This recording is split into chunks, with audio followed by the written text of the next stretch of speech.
Hello mga idol, kumusta kayo dyan lahat? So ngayon yung pag-usapan po natin tungkol sa mga kamag-anak natin sa malayong lugar o kaya sa mga abroad. Minsan kasi ang hirap doon mga idol, wala silang tulog, nag-iisa sila natutulog. Minsan kahit kumakain sila, inuutosan sila ng mga boss nila. Ang hirap mga idol, minsan may sakit sila, nag-iisa sila.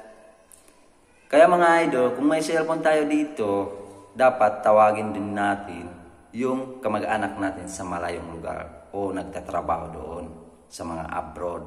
Kasi ang hirap doon mga idol, nag-iisa sila. Nag-iisa sila doon, nagtatrabaho para lang sa atin. Kaya mga idol, kung may cellphone ka, i-chat mo o tawagan mo kung okay ba sila, kumustahin mo, kung okay ba yung pakiramdam nila, kung okay ba yung boss nila. Kasi ang hirap mga idol. Minsan kasi, kahit nasasaktan na sila doon, kahit nahihirapan na sila doon, tinitiis nila para sa atin. O tayo naman nandito, wala tayong ginagawa kundi tawag ng tawag sa kanila.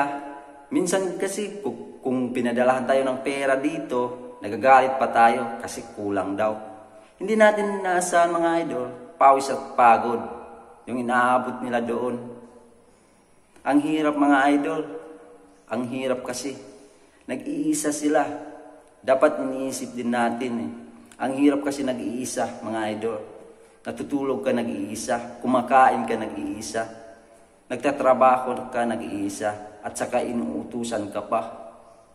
Dapat mga idol, kumustahin din natin sila.